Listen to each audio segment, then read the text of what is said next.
এখনই যে তোমরা সন্ত্রাসী কায়দায় বক্তব্য রাখছো, টিকা চালাই, জিয়া চালাই, নিবেদিত হও এইসব যুব আন্দোলনের সংগঠনের ইসলাম দেশ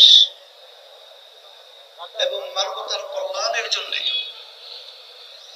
যারা আমাদের আশা আকাঙ্ক্ষা, আমার প্রিয় যুবকরা, ইসলামী যুব আন্দোলন প্রতিষ্ঠিত হয়েছে 9 বছর চলছে। যখন ইসলামী যুব আন্দোলনের কথা আলোচনা হয় তখন আমার ভিতরে একটা ভয় কাজ করছিল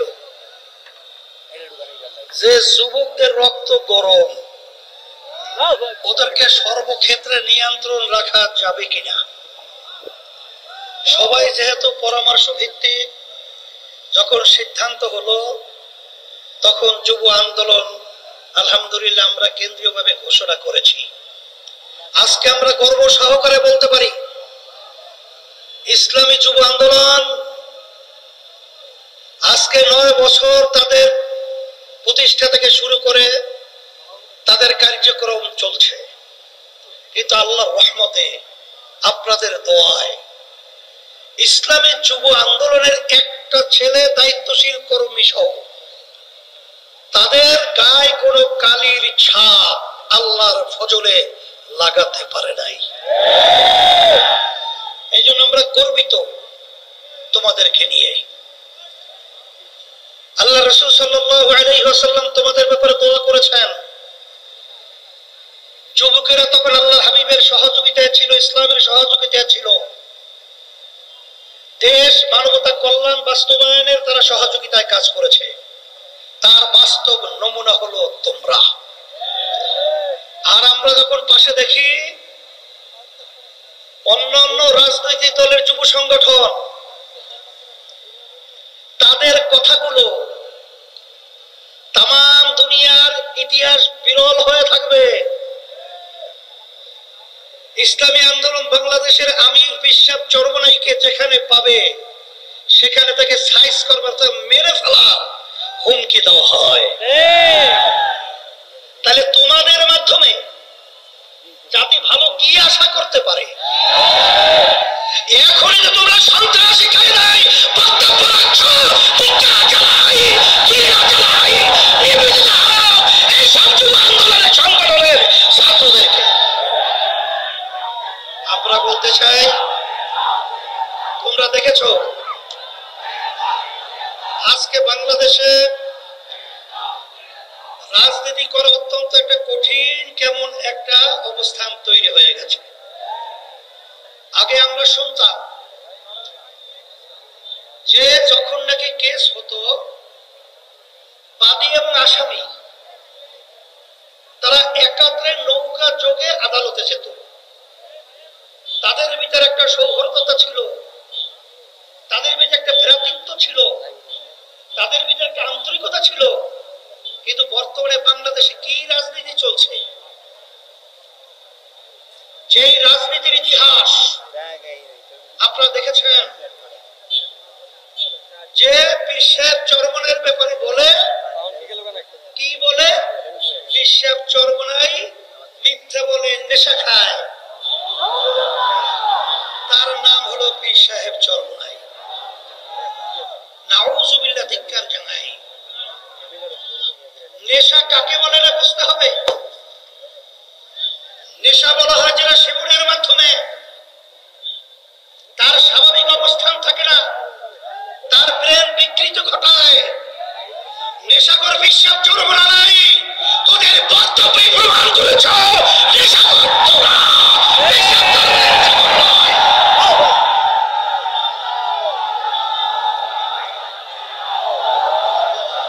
এরপরে আপনারা দেখেছেন,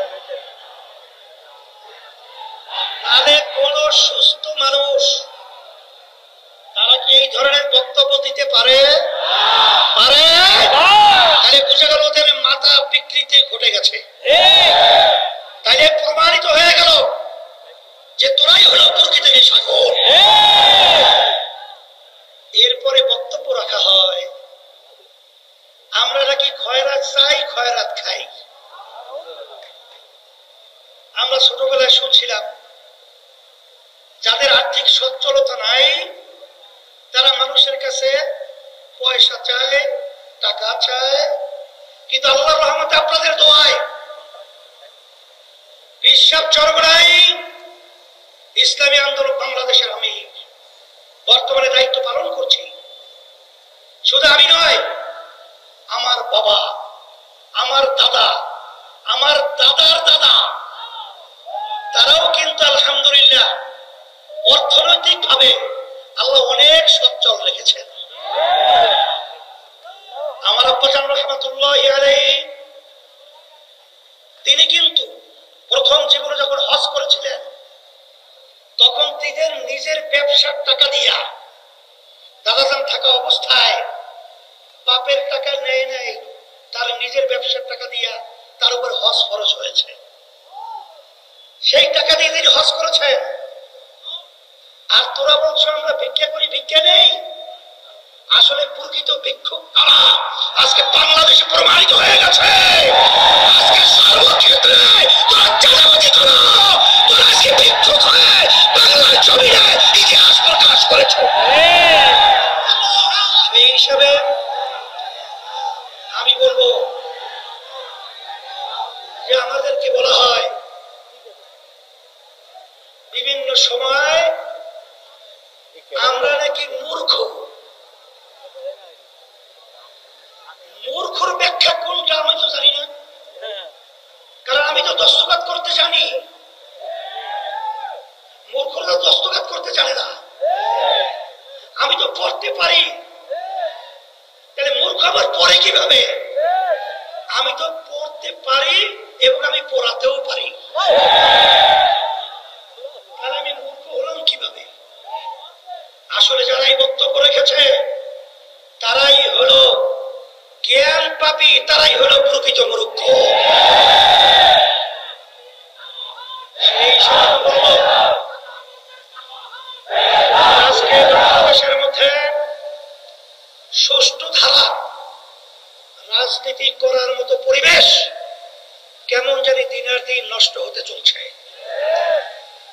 কিন্তু আমাদের দুঃখ হয় এই দেশটা আমার, এই দেশটা আমি জন্মগ্রহণ করেছি, এই দেশের মহব্বত এটা ইমানের একটা অংশ।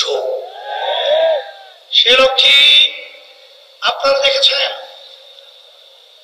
জুলাই 5ই আগস্ট ইসলামী আন্দোলন বাংলাদেশ, আমরা কিন্তু একমাত্র ইসলামের এই ব্যানার নিয়ে সর্বপ্রথম ন্যায়ের পক্ষে অন্যায় প্রতিবাদে আমরা এই বাইতুল মুকাররমের উত্তর গেটে প্রথম সমাবেশ মিটিং মিছিল করেছিলাম। আপনারা দেখেছেন 1987 সাল ইসলামী আন্দোলন বাংলাদেশ প্রতিষ্ঠিত হয়েছে। অদ্যাবধি পর্যন্ত আমাদের একটা এমপিও কিন্তু আমাদের দলীয় ব্যানারে সংসদে যায় নাই। এর অর্থ কি? আমরা অত দুর্বল না, কিন্তু আমরা চাঁদাবাজদের সহযোগী হই নাই, খুনিদের সহযোগিতা হই নাই, দেশের টাকা বিদেশে পাচারকারীদের সহযোগী ক্ষমতায় যাওয়া সিঁড়ি আমরা হই নাই। সেই হিসাবে এখন 5ই আগস্টের পরে সুন্দর একটা দেশ গড়ার মতো পরিবেশ তৈরি হয়েছে। আমি যুবকদেরকে বলবো, তোমরা যদি আজকে ন্যায়ের পক্ষে অন্যায়ের প্রতিবাদে আওয়াজ তুলতে পারো তাহলে আল্লাহর রহমতে, আল্লাহর খাস মেহেরবানিতে এই দেশ একটা সুন্দর দেশে পরিণত হবে ইনশাআল্লাহ। সাথে সাথে আমি আমার অন্যান্য ভাইদেরকে বলবো, রাজনৈতিক দল যারা রয়েছেন, আসেন আমরা ক্ষমতা প্রেমিক না হয়ে আমরা দেশ প্রেমিক হই। আমাদের দেশের জন্য আমরা আমাদের কথা, কার্যক্রম, বক্তৃতা, আমাদের সমস্ত কার্যক্রমগুলো থাকুক সেইভাবে আমরা পথ চলি। একে অপরের প্রতি আমরা ঘৃণা সৃষ্টি না করে আমরা দেশ গড়া, মানবতার কল্যাণে এবং ইসলামের কল্যাণে কাজ করি। তোমাদের সকলকে ধন্যবাদ।